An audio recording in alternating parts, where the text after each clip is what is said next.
on YouTube and about to go live on Facebook. This is the safety briefing for the 2024 61st Annual Texas Water Safari. This is our first time attempting to live stream. So hopefully we'll be able to cover all of the important information here today. All right, I want to welcome everybody to the 61st running of the Texas Water Safari, the world's toughest canoe race. Welcome.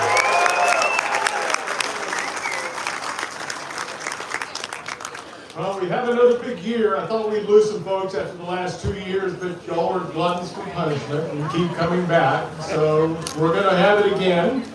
We had about a total of 175 teams actually enter the race. And as of today, we have 162 that will start. That will probably drop a few. Some teams will show up in the morning and take a look and say, we're going to go find the barn. So it is what it is.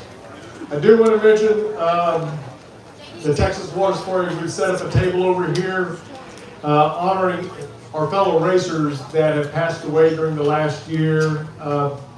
The race was very important to all of them, just as much as it is to us here. So I'd like to, Peter Churchman we lost. We also lost Gene Colville and Butch Hodges, who won the race, the last person to win the race in a rowboat in 1976.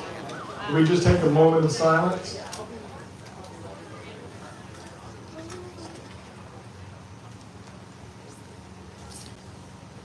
I also want to mention this past year, I'm sure most of you know, we have now, the Texas Water Safari Board is made up of a number of people who are rather long in the tooth. So we've created an auxiliary board to start training and getting people inducted to how we operate the race, the philosophy, and to keep it going and take a bigger role in the running of the race. I'd like, if you're here, just to raise your hand. You don't have to come up. Brian Jones, Holly Orr, David Kaiser, Chris Stevenson, and Melissa James. Let's welcome them to the Texas Water Safari Board.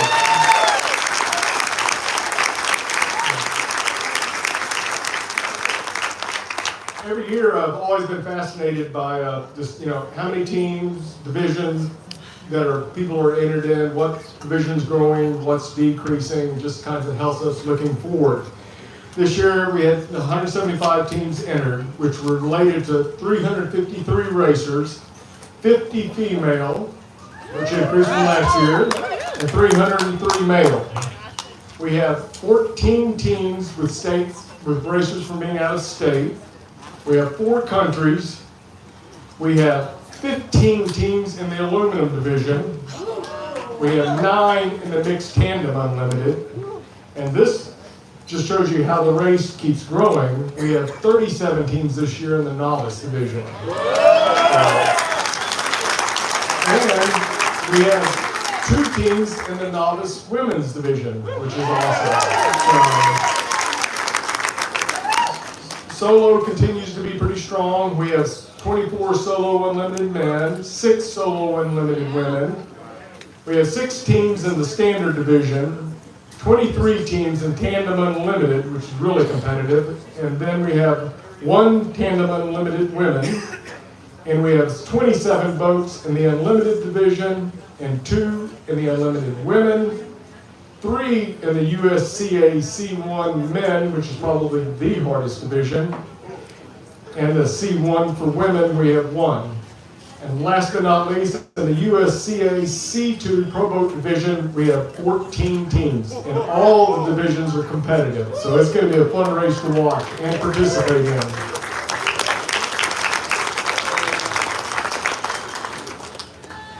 One thing else I've always kind of found interesting is safari racers are kind of a different breed.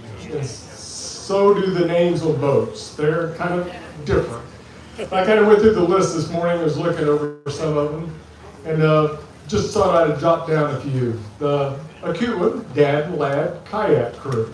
And we have Neanderthal Racing, Get Busy Paddling, or Get Busy Dying, Aquaholics, and then Are You Kidding Me? The river goes on forever and the party never ends. Aluminum can. Muscle mommies. Blame it on the wild turkey, which is appropriate. That's supposedly how the race got started. Log jamming. Death by 1,000 huts. A country western song, Mama Tried. Slow ride, and as Holly put on her boat, if you know, you know. Bottoms up. Two brothers, bro, your boat. Bruised banana. Cinco locos, which is true, because I know one of those guys in the boat. Marlboro. Navigators, tin hut, dazed and canoe, and the last one, my favorite, mixed tandem unlimited. She's right, I'm wrong. I think they'll do well.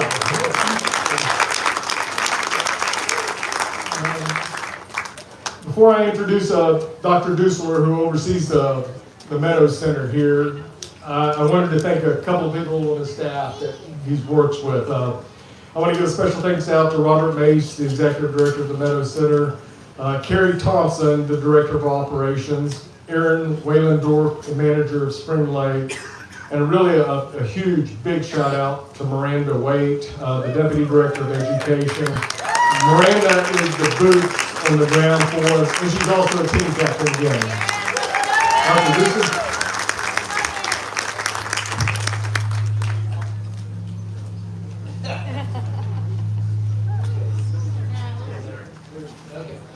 Hey everybody, welcome to the great state of Texas, welcome to Texas State University, welcome to the Meadows Center for Water and the Environment, welcome to the San Marcos Springs, Spring Lake, and the beginning of the San Marcos River, welcome to the 2024 Texas Water Safari. You know, we've got 120,000 visitors that come through here annually, including all of you, to come enjoy this sacred water and place. It's home to 7 endangered species, including Texas wild rice. It's home to 30,000 beautiful school children who come every year, and half of those kids from Title I schools. We all come here and we all are stewards and future of water. It's the origin and creation place for the Quilatecan people. It's one of the oldest inhabited sites in North America. We appreciate your stewardship and your deep love of the river and the springs. It's also home to all of you, the fearless and spirited adventurers, as you make this most awesome journey, some 260 miles to the Gulf of Mexico. Over the storied 61-year history of the Texas Water Safari, beginning in 1963, 8,306 participants have entered and 5,453 have finished. 61% of the finishers have finished at least once before. This is amazing right here. The total miles paddled by all finishers equates to 1,417,780 miles. And that would equal 57 times around the equator or 5.9 times to the moon. The oldest competitor is 81 years old, the youngest competitor 9 years old. 100 competitors are in the Hall of Fame, 91 men and 9 women. 1 out of every 4 finishers are Hall of Famers. And the most finishes by a competitor, male 44 and female 22. The storied past, present, and future of this event and celebration would not be possible without your grit, determination, and your unique devotion and stoke. It would also not be possible without the most beautiful waters that float all of our boats. It is a union that is sacred on so many levels, and I stand here with great admiration and respect for all of you and the river. Be well, be steady on the oars, be together, and we hope to see your shining faces in Seadrift.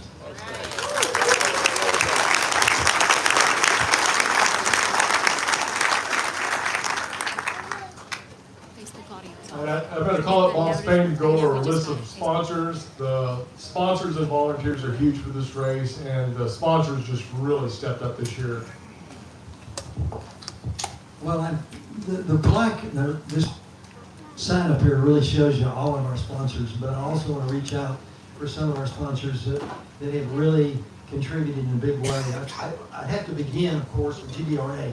They're our executive sponsor. They've been with us for 20 years or so. I don't even know the number. They do so many things for us. If anybody got a copy of the driving guide up here, they printed those. They're all colored. And while I'm at it, is Kate Tart here? Is Kate around somewhere? Raise your hand, Kate. I'm not sure she's here, but Kate, where is she? She's not here. Not Okay. here. Well, anyway, Kate redid all the artwork and so forth. I want to give her a big hand. She did a great job. We appreciate that. Also, if you didn't get one, we've got these nice green waterproof bags up here, and that's also generous contribution by GBRA, so I want to thank them for that. And this morning she had to leave, but Christine Blaine, our contact on the upper part of the river, was here, and she'll be at the, most of you are going to finish, I'm sure, so she'll be at the end, you can meet her then. And also I want to mention Anna Daniels, who is our lower river coordinator, who helps us with the Texas River Marathon. So anyway, thanks a lot to them. Another sponsor that I want to thank is Smithco Industries, and I wonder, is David Smith here? He was going to be here, he's going to be here tomorrow. David, are you here? Anyway, David and his dad, Smitty, as we called him, for about 20 so years, not only was a competitor, Smitty, for 5 times, but he also volunteered. He's been a sponsor for many years. We appreciate that. San Marcos Convention Visitors Bureau is another one of our sponsors that have done a great job working with us here and trying to promote the race locally. Boogie Kayaks. John, are you in here somewhere? John Boogie? I see a hand. There he is. John is one of our sponsors. Many of you may have one of his boats that you've rented, and I'll talk about it later, but he's also finished the race at 44. That's John. He's finished this race 44 times. We appreciate the city of Junction. They're one of our sponsors, and over here there's a few people standing in front of the sign, but they put on this out and back race. It's a tough one too, so we want to thank both Hoyt Moss and Cheryl Herring for sponsoring that, being a sponsor, and they're putting that race on. And it's on August 17th. It's really tough too. If you want to know more about it, talk to Hoyt. And he's somewhere here. Hoyt, are you here? Yes, sir. Okay, he's back there, and he's going in an aluminum boat. Also, he has the record. I'm not sure anybody want to try to challenge it. That he's finished the race 20 times in an aluminum boat. So I don't think anybody want to try that one. We appreciate the city of Victoria, who's also a sponsor. And if you did the Texas River Marathon and just didn't want to fill out that survey, it was for them so that we can get a little grant money. So we appreciate you doing that. And just again, look at the back of the t-shirts. You can see our major sponsors. We appreciate all those people. And we're glad you're here today. Alan?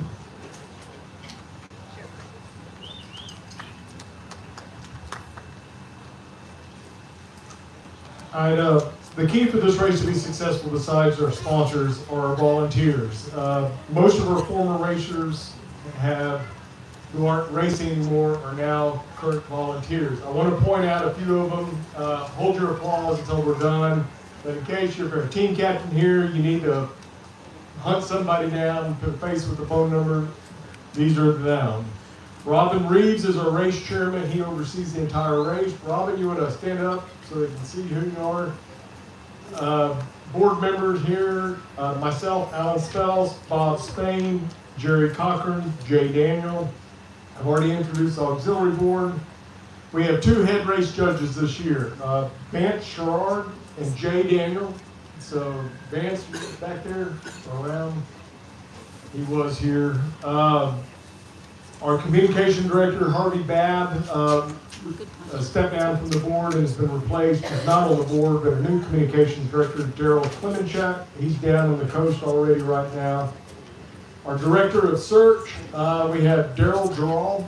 Daryl, you here or left? Maybe checking in a boat. We have 4 rescue search teams this year, so we've got a really strong search group. Also want to thank Sammy Paraska. He's kind of our catch-all race official. If a race official gets sick, checkpoint official, he'll stand in and help out there. Chris Paddock, he's the director of our search in the Bay. Let's don't keep him as busy as y'all did last year. We had 16 bay rescues. So, Race official, also want to point out the gentleman who does a lot of stuff behind the scenes is Kevin Bradley. He's around here somewhere. There he is. He handles all of our logistics, like on the upper river. Gonzales, getting us access there, Luling Dam, and various other places. This person, I hope none of y'all see during the race. It's our sweeps judge, Mary Wilson. She has a fox on her head. If you see her, you're not paddling fast enough because she closes out all the checkpoints. It'll DQ you. So Mary is the last person you want to see. But she's awesome. I mean, it's a thankless job, but she's just been amazing. And I don't know how many years you've done it. A lot. 18 years probably. Okay. This next person, I really want to give him a big round of applause now. He really kind of helped transform this race about 12 years ago. He came up and been working on the website and fixing that all up and everything, and then he came up with an idea and created an app, a spot tracking app, which allowed to make the race more interactive, help team captains track and follow the race, and has been a big part of the success. And unfortunately for us, he's stepping down, but still going to kind of hang out and come watch the race. But Jeff Snyder right here, he's just been amazing, and I really appreciate everything he's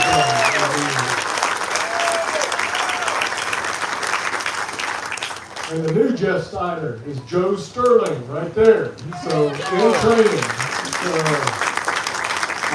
We went ahead and added 3 spot trackers who are going to be tracking down boats with not functioning spots, dead spots, not pinging, anything else. Henry McCready and Mike Martin and David Deal. So if they ask you to pull over, please be respectful. I know it's a race, but we got to get it fixed and keep on moving. Everybody knows her, Patty Geisinger.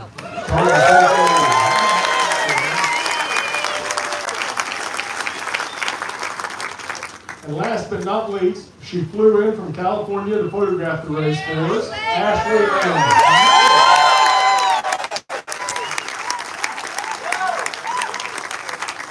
Oh yeah, she's also moving back to Texas this year. She's in Houston.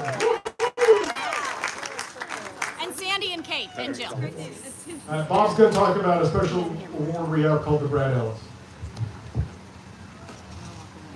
In 2012, it was a tough race, and it was tougher for one particular reason. We had a young man, only 30 years of age, who had a problem, which is called hyponatremia, and he drank lots of water and apparently didn't take in a lot of electrolytes, which is a good thing to think about if you're out there in this hot weather. Anyway, he passed away on a Monday after the race started on Saturday, and the board didn't want to forget him and want us to all think about him in the future. So he created the Brad Ellis Award, which is this plaque right here. And each year we take nominations, and by the way, we're getting more automated. Now, if you want to nominate someone for the Sportsmanship Award, the Brad Ellis Award, for someone who did something really above and beyond in the way of sportsmanship, all the check stations have this QR code. You can click on it and it gives you all the information about how to nominate. And then if we have good recommendations, we will award it at the banquet. If not, we'll still consider it through the whole event. We don't give it away every year, and we haven't, because we want it to be something extraordinary. So this is going to be, one of these will be at each check station, or you can go online and go to this QR code and you can make a nomination for the Brad Ellis Award. So I hope you'll think about that as you're there, and it can be nominated by a team captain, individual, somebody in the boat, anyway, but we need to have it, if possible, before the banquet. If not, we'll consider all the way through the race until $100. But anyway, that's the Brad Ellis Award. Alan?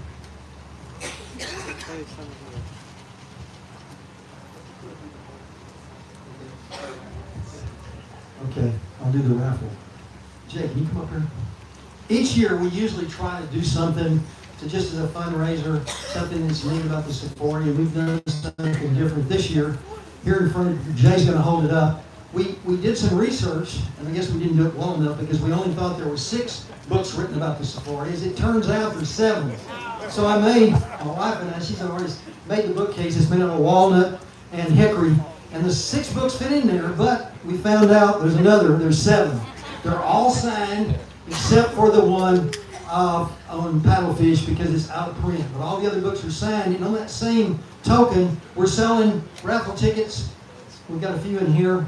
We'll be selling them all the way through, and we'll have a drawing at the banquet. It's $5 or 3 for 10. You don't have to be there, but we have to have your phone number. We'll get it to you.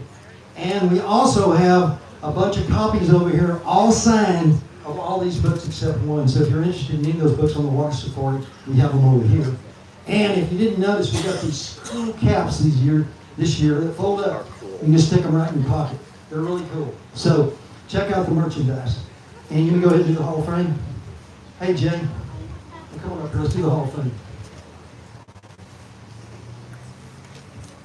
Dr. Dustler has already stole a lot of my ammunition that I gave to him that I was going to talk about this amazing race. But we want to talk about those people that have done at least 10 or more.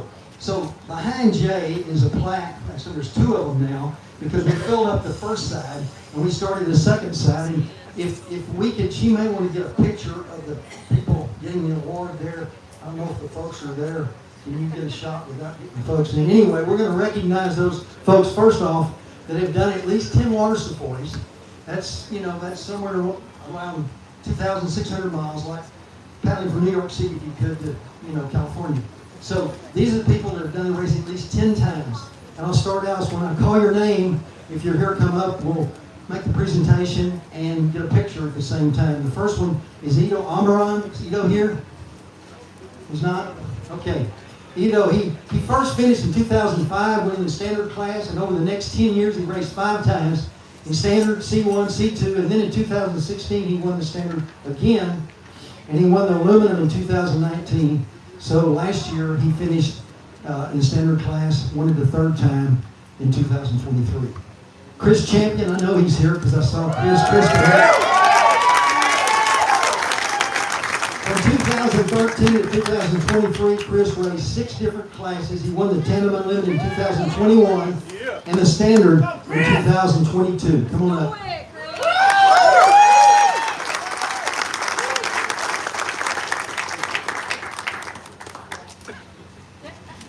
Wendell Smith. Wendell Smith. He finished first in the novice class in 2010. He raced the Tandem Unlimited the next 2 years, and he won the class in 2013. He continued to race, and then in 2022 he won the standard class. He finished his 10th safari last year. Congratulations. Rex Stuman finished his first safari in 2008. Over the next 15 years, he raced solo, unlimited, Tandem Unlimited, and finished his 10th race last year. Is Red here? No, well, I think he has there he is. Is he here? There he is. All right. Congratulations. Mike Tessie, and Mike's been checking in boats. He may be checking one in right now. Mike Tessie, where you at? He raced his first novice class in 2010. Over the next 15 years, he raced in 5 classes: aluminum, C2, Tandem Unlimited, Unlimited, Solo Unlimited, and finished his 10th safari last year. Congratulations. Now, we're going to move up to the next level, and these are people that have finished 20 times, and there's some people out there that are going for their 20th this year. Right, Joe? Joe Hunt. Anyway, the first one, Jay Daniels, and Jay's going to have to present himself, I guess.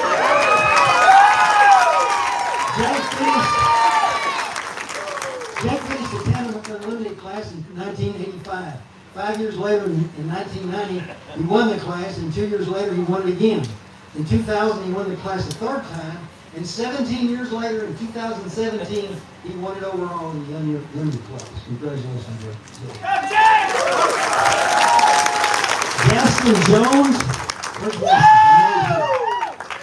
He first raced Unlimited in 2000, and over the next 22 years, He raced and won 9 different classes. He won the standard in 2004, C1 in 2006, solo in 2009 and 2013.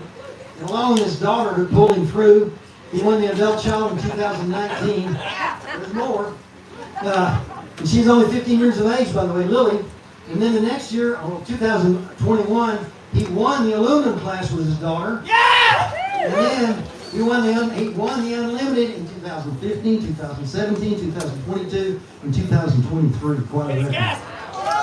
You want to say something?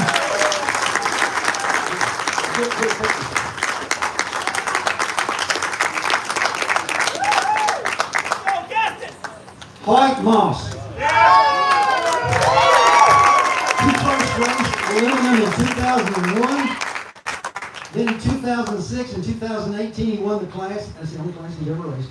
Over the past 22 years, he's never raced any class but aluminum. And I got to tell you something.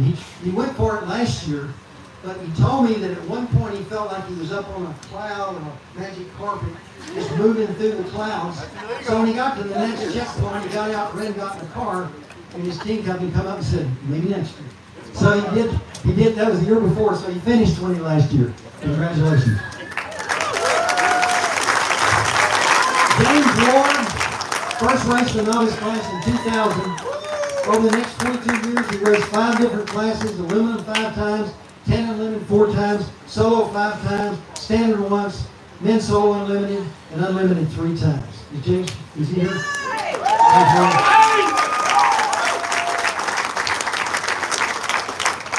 Jeff Weaston. Is he here? Jeff here? Okay, first race, I gotta say this. He first raced in Safari in 1992. Over the next 31 years, he raced. He won standard in 1993. He won Tandem Unlimited in 2005 and 2006. He won Masters in 2015 and 2016. He won Unlimited in 2001 and Mixed in 1996. But one of the races I have to mention, in 2007, an extraordinary race in a 6-person boat, 5 other guys with him. They broke the boat completely in half, in 2 pieces, about 12 miles down the course. They pulled over on the side and started gathering up whatever they could in the way of limbs to support it. Meanwhile, all the boats, 94 passed them. They put it back together, got back in, and I presume half were bailing and the other half were paddling. They passed 42 of those boats. They finished in 58.50 to finish that race in a boat that was broken in 2 pieces. So don't say you had a hard time out there. You just had to quit. That's all.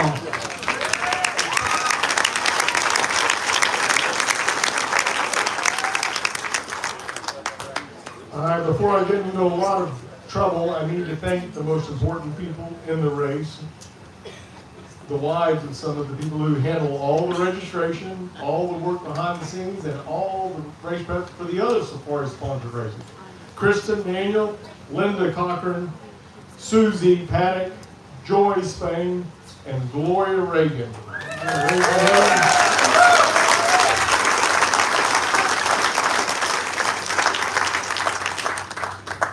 I want to remind racers and their team captains that you enter the race at your own risk, and the Texas Water Safari Corporation, its race officials, checkpoint officials, and sponsors are not liable for accidents of personnel, meaning your health and safety or damage to any property or equipment during the race. If you feel you have a medical emergency, call 911. Also notify the nearest checkpoint official or race official. If we launch a search boat, I want to remind folks that we only rescue people. We don't typically rescue boats. Now some housekeeping items. Make sure you know what row you're on in Spring Lake. You can start putting in at 8 a.m. tomorrow. In Vista, that's right upstream from Swinging Bridge Checkpoint, reached out to us this week. They did a little bit, for the prelim, but they have really cleaned up the boat ramp, the old Swinging Bridge check spot. They're putting in a porta potty, they're putting in lights, they mowed, trimmed up the tree limbs. They're going to have electrolyte Gatorades there for team captains. They're going to have some protein bars and a banner. And they've even got a photographer showing up to photograph it. So team captains and support crew, if you can, swing by. hang out for a few minutes, check it out, thank them, and hopefully they'll take on a bigger role next year. You can give your team water there if you want, but the checkpoint is downstream at the old Swinging Bridge checkpoint station. Saltwater barrier, that's a mandatory right. Jay will talk about that a little bit. Luling checkpoint at Luling 90. Bradley worked closely with the city of Luling. Everybody knows what a disaster and a mess that checkpoint is. I mean, with all the partiers on the gravel bar. So we got permission from the city of Luling and asked them, and they volunteered. They have cleared the rocks that go along, that mark off the boundary downstream from where we're typically set up and the partiers are, has now been reserved for Texas water supply. They went in and shredded, cleaned it. They weeded and cleared out all the brush for about 200 feet along the bank, so we should have easy pull in, pull out. You're still going to have to navigate the drunks, but at least you don't have to pull in beside them. So, at the start, if you're in a big boat, please be careful of other boats. If you're not in a big boat, please stay out of their way. If you're still having issues with your spot getting registered or anything else, please come talk to Jeff Snyder and Joe Sterling over here, and we'll get you straightened out. You can leave your boat here overnight. We have a security guard on site. The security guard will protect your boat, but not from raccoons. So you may not want to leave any food items in it. Please pick up your trash along the river. That's really going to be important at the new Luling 90 checkpoint. We want the city to let us come back again next year. So please pack out any trash. Pick up other people's trash if you see it. Palmetto again is manned by Ken. Probably his 15th, 17th year as well. Make sure you have a parking pass. We're selling them right up to get into Palmetto. Please remember that no boats are allowed to stay on the bridge while the team sleeps. Either carry to the top where Jay will go over. We'll have some mandatory rest areas at some checkpoints this year. So not all of them, and they will be marked. So if you're going to stay at a checkpoint for more than 10, 15 minutes, you can pull your boat up on the bank, walk up to the area you're going to sleep or eat, and hang out there. We're trying to keep everybody in a certain area so we can better monitor the race. Ken also asked for all spectators and team captains not to point your flashlights at the approaching boats as they're coming in. If really crowded, please only teams and team captains should be on the bridge. The slow water, that's one of the benefits. It kind of spreads people out. In a high water year, it's a zoo. Let's see. The residents along it's no longer a wooden bridge, down past Highway 35 bridge have asked us to drive at low speed and try just to watch out for livestock and people. The award ceremony is on Tuesday. We're going to try to start serving around 11:30 a.m. The actual banquet will be at 1 p.m. It's at Bill Sanders County Park on Swan Point. All teams are required to have a spot Garmin tracking system. Keeping the spot operational during the race is the responsibility of the team and team captain. This is the 12th year. If a team does not pull over or ignores any request for us to replace a spot or check a spot, that team will be assessed a time penalty. As in previous years, you can follow the race on social media, Facebook, Instagram, and Twitter.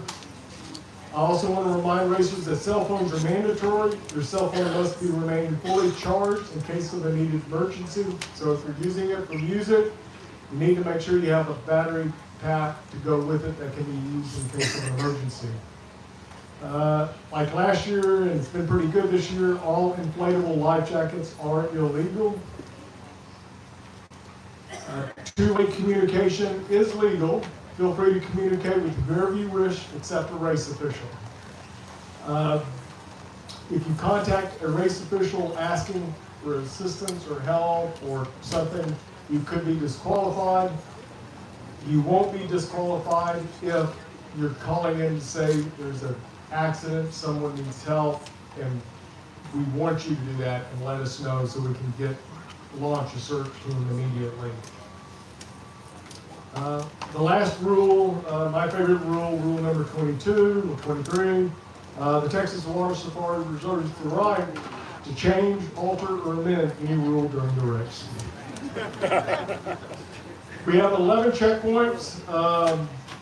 Most of the checkpoints are still manned by the same crews as last year. They are wonderful people. So when you're there, be sure to thank them for doing all the work and assisting at these checkpoints over the years. I do want to read out real quick because that we do have 6 new cutoff times for checkpoints.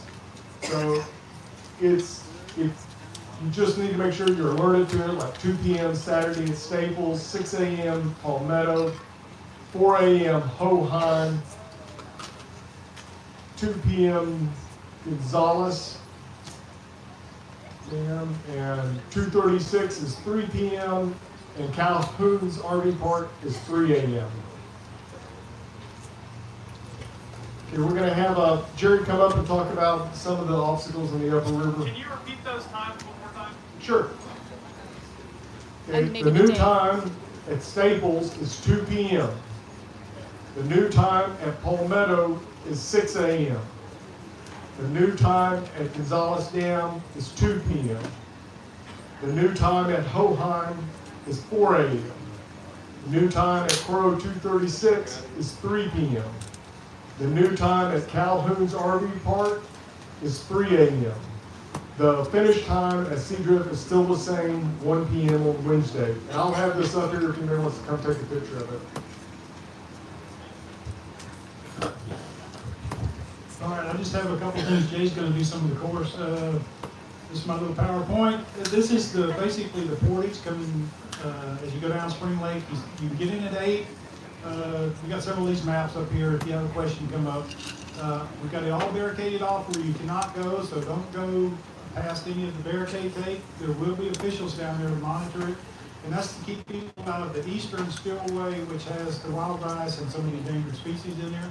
There's basically 2 spots you can put in there, or you can portage all the way around the restaurant. Several people do that. There's a little gray boat dock you can take out there. So if you have any questions about that, let us know. But there will be officials down there in the morning. When you put in, you'll see all of them down there, and it should be pretty self-explanatory. So, quick thing on parking, we'll have the buses running at 6:30 in the morning, so they'll be here plenty early. If you come down here, you're probably not going to get a spot, so bring some people, drop them off, and then go use the shuttles if you would. It's going to be a lot easier. So. After that, down at Harold Perkins' place, down at Cottonseed, we do have permission to get in there again. So again, there'll be a couple of officers there to help direct traffic, and just be respectful of them and thank them if you see them, because that's a really good place to see the race go by.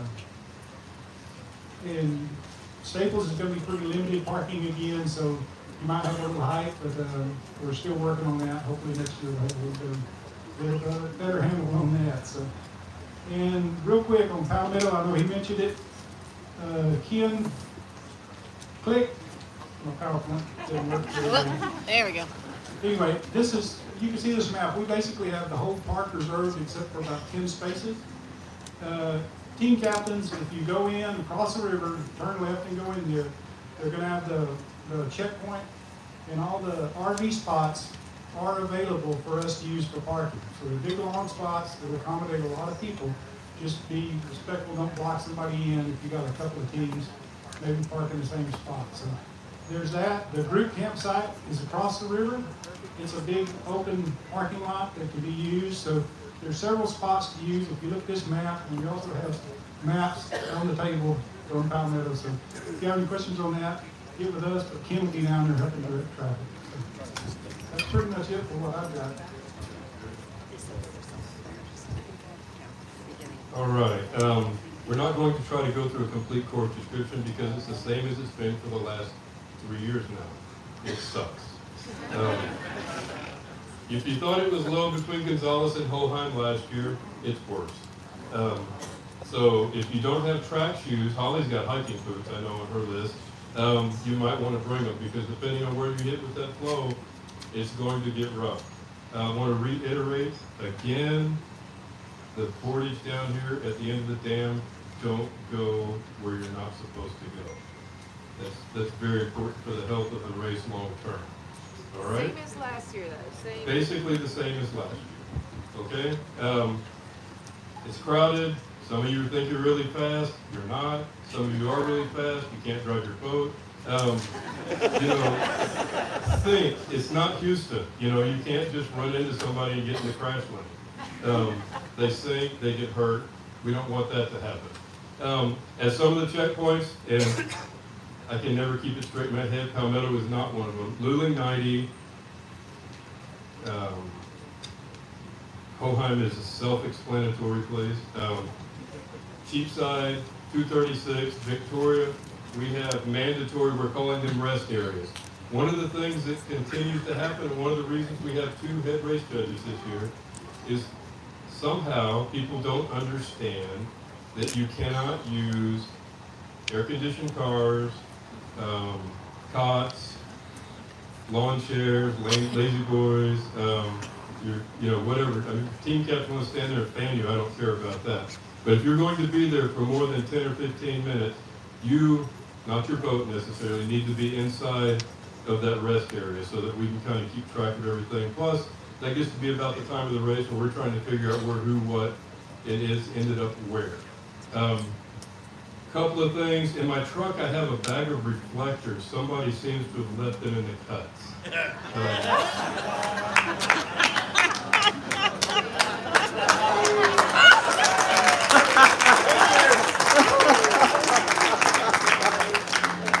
I also have a bag of flagging that came from another spot. So if you're not smart enough to have actually practiced that, and you went and put reflectors in, well, I guess you practiced it at least once, they're in my truck. And then we'll talk about littering. Any questions about that? Bravo! Let's see.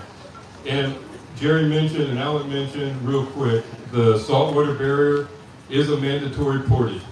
I don't care if you're the whitewater champion of the world, that place is a killer right now with that thing inflated. It's got that nasty undertow, and I saw it shoot a log like it was a Polaris missile up out of that thing. Water levels down there are really fluctuating a bunch because it can't decide if it's going to drain, if it's going to rain. It rains, 4 inches in sea drift on Wednesday. So, and most of that went all the way up to Victoria. What am I missing on? Oh, life jackets. Let me get the brand names out of my pocket. Your life jacket has to be U.S. Coast Guard approved. Let me guess. No Vicobes or new Mocks. I don't even know what that means. They're 2 brands that don't meet the standard. Mock, M-O-C-K-E, is not legal. If you have that in your boat and you don't have a U.S. Coast Guard approved life jacket, and Vance or I happens to look at that, when you get to sea drift, you will be assessed a penalty. And Vacu or Vicobie. yeah, that guy. Same thing, not Coast Guard approved. I'm not saying they're not fine pieces of equipment, but they are not U.S. Coast Guard approved. Our insurance requires you to have a U.S. Coast Guard approved PFT. Any questions, corrections, or words of amazement? All right. Okay, Jay, myself, and Bob will be up here to answer any questions that you have. One last thing I wanted to mention is don't fire off the celebratory flare today, please. You'll be disqualified and you'll get to visit with the Coast Guard. I just had heart surgery. So tomorrow morning, I would like to get as many team photos as I can. So to help me, if you guys would come get your team photo after this meeting, unless your name was called earlier, or you haven't finished checking in, I'm going to be on the other side of the trailer, and I would love to get your team photo in case I don't tomorrow, okay? And at the finish line, when you get there, remember what Sandy said, shoes, people. Your feet will get cut up. flip-flops. Yeah, no flip-flops. But keep the area in front of the sign free of cars and boats and all of your stuff. I hate bringing home boxes of lost and found. If you packed it in, pack it out. Put your name on it so that I don't have to hunt you down, because then I have to drive everywhere, and that's no fun. So keep your stuff with you, team captains. Leave the river cleaner than you found it. Do a mini cleanup along the way. So, little Caitlin, where are you? Still has about 10 ice socks left over there, Miss Entrepreneur. So if you need an ice sock, you want to get that now. And Sandy will be live streaming from the drone at Spring Lake. We'll be live streaming at Rio Vista, Cotton Seed, San Marcos River Retreat. So please smile for all of the photographers that you're going to see while you're enjoying your safari this year, okay? And a big shout out to Ashley. Who needs? Patty, Yes? where's the live stream being hosted? Okay, so we had an auditory difficulty during the safety briefing. It is on YouTube right now. But everything will be on the Safari Facebook page, the main Facebook page. Okay, so share that with your families. Tracking app goes live when Jeff tells me it's live. And we'll share that for your friends and family. So if they're not on Facebook, I will try to get some stuff on YouTube, but Facebook, people, Facebook. And Instagram. Good job, Ashley. Okay. Then I also want to remind folks, most of y'all know, but if you didn't do the prelim, not the prelim, the Calhoun Gator Race, there's a new way to get into the checkpoint. You can't drive over the canal bridge. You have to go around in Vista to access the swinging bridge checkpoint. The driving guide has those new directions in here, so if you're a team captain and you're not familiar with it, come up and grab one of these driving guides. I think that pretty much wraps it up. I neglected. Okay, it disappeared. Now it's wanting to do another live. No, it's still live streaming. Is it? Yeah. Okay, how do we finish? I don't know. Sorry, everybody. Oh my gosh. Is it your hand that's blocking the thing? Yep. Hi. So sorry. Let's see. We got to try to finish the live stream. Here we go. Here, I can look. Hold on. We're going to figure this out. We've never live streamed on YouTube. Morning. How do you end? Do you just hit the X button? Oh wait, what's this?